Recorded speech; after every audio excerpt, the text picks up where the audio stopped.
Welcome back, traders and investors. You know what we like to do here at Benzinga, and that is bring you exciting publicly traded companies. Today, we are with Super League Enterprise, trading under ticker SLE on the NASDAQ. I'm here with CEO Ann Hand. Ann, how are you doing today? Doing great, thank you. How are you? I am good. So before we get into it, do you mind just giving me a brief overview of Super League? Sure. So Super League is really a product and tech company that has built out both tech and capability that allows brands to enter into these immersive gaming platforms like Roblox and Fortnite in a scalable way. The audience is already migrated right now. The average Roblox user spends about 156 minutes a day on Roblox. That's nearly 2x the average time on TikTok, which is about 85, 90 minutes a day. So the audience has shifted, and we have a way to allow brands to enter and create a persistent marketing channel in this next generation of social platforms, no differently than they do today in Instagram, TikTok, and other places with traditional social media. Yeah, I mean, if you're in the gaming industry and you're working with, in the Roblox and Fortnites of the world, you're in good hands there. We know those are some of the most popular names out there. So, Ann, what is SOUNDZ and how does it work? Yeah, so, what we do is we bring brands in a very native way. And so SOUNDZ is actually a 3D product module that we've created. So again, it can scale. And the first introduction of using it, it's a concert stage, it's a scalable listening party, is in partnership with Warner Records and BB Rexa. So what we are able to do, we have about 5,000 mini games in Roblox alone that have tethered into our network. And so what we can do is drop those listening parties or sound stages into multiple games and help BB Rexa reach the very elusive Gen Z, Gen Alpha audience, introduce her music. It's also an interactive experience. So aside from listening and dancing with your digital personal avatar, there's game loops and mechanics, ways to earn rewards, and then convert those people into being followers of BB Rexa on her other social media platforms, and ultimately convert them into people who want to download her music and attend her concerts in real life. The great thing is that you think about in real life experiences and events, there's a high cost barrier, right? Tickets cost a lot. There's geographic constraints. So we can, over the course of a weekend, introduce millions of new fans to a concert and to like an artist. And this is really just the beginning of a partnership with Warner Records to bring multiple, artists into and introduce new consumers to those artists. Yeah, that's amazing. We all know how expensive concert tickets have gotten these days. So, Ann, how are your other Roblox activations going? Yeah, so, look, we're becoming a really uniquely positioned company. And again, it's because we start with product first, so it can scale. We've done a lot in the fashion and cosmetics space.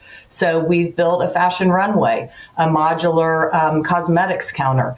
So we're able to take brands like Maybelline and L'Oreal and Urban Decay and create experiences where your digital avatar can try on different makeup looks that then lead you to convert and try those new products that are showing up in your local Target or your local drugstore. Very similarly with Skechers, just one of many of our fashion clients, you could go in and try on exciting kind of new digital goods, trying on new shoes that also then drive those conversions into real life. With Skechers alone, in our very short campaign with them, we had 3.4 million digital try-ons. And, if you think about it, they say, I heard a stat the other day that by 2030, this next generation, 30% of their wardrobe, their whole wardrobe, including their in real life wardrobe, will be digital. So this, again, becomes an entry point for us to then drive people to become real life consumers. That's incredible. So, Ann, if we zoom out a bit, how is the industry as a whole doing? Are users still as engaged with 3D and immersive worlds? Is this growing? Yeah, in our opinion, this is actually this first generation that's grown up natively, speaking the language of 3D engagement and having a personalized digital self that they directly correlate to the way they express themselves in real life with their physical selves as well.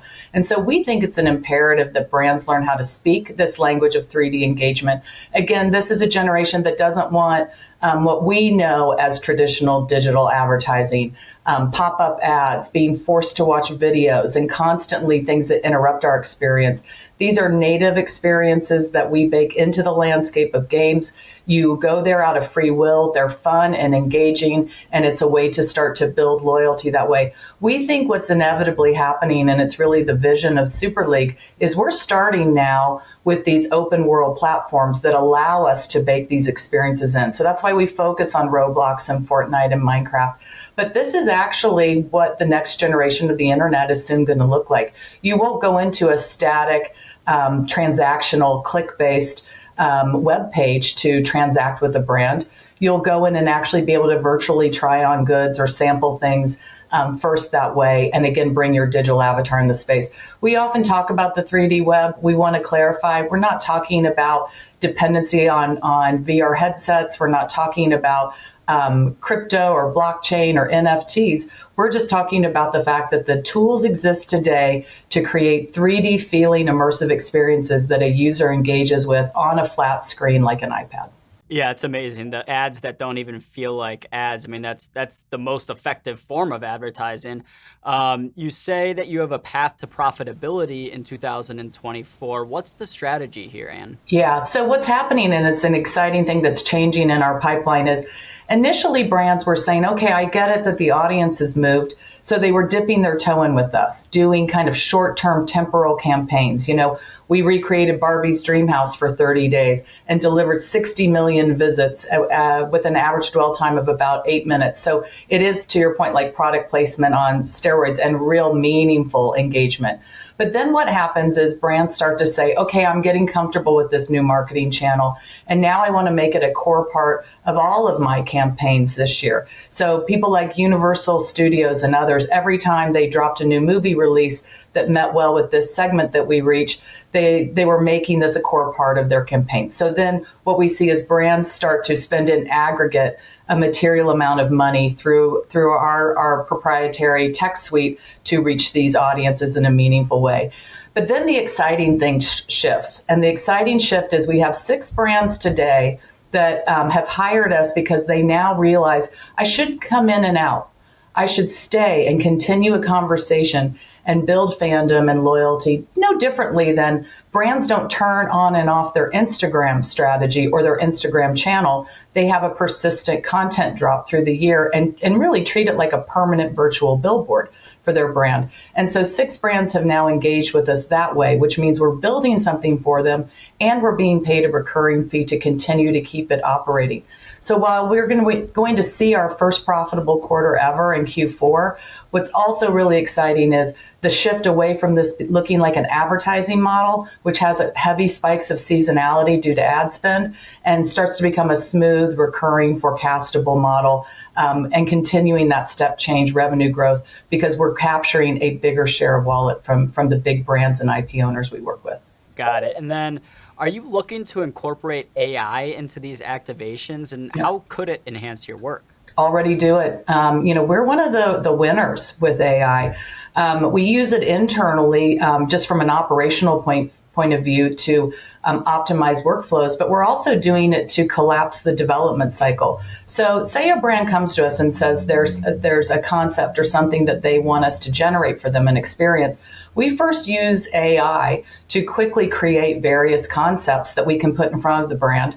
And then the other thing, again, that's so important is because we have off the shelf these what I call kind of drag and drop or repeatable product elements, we're not building from scratch every time. So we use AI to generate concepts fast, and then we use our off-the-shelf products to quickly be able to reskin and create something that feels very customized to the brand and bespoke, this type of a scalable experience. That's important because it drops the barrier to entry for brands. They can get in more affordably and try out this new marketing channel. But it also allows us to collapse that development time, use scalable product, and that means we're getting product-like margins off of those experiences as well because we're using those repeatable elements. So instead of 30% margins a traditional game studio would make, we're talking 50, 55, 60% margins. Wow. Well, Ann, this has been awesome to learn more about Super League Enterprise. Again, trading on the NASDAQ under ticker SLE. Ann Hand, the CEO, has joined us today. I've enjoyed learning more about the company. I'm sure our viewers will as well. And thank you again for hopping on, and enjoy the rest of your day. Thank you.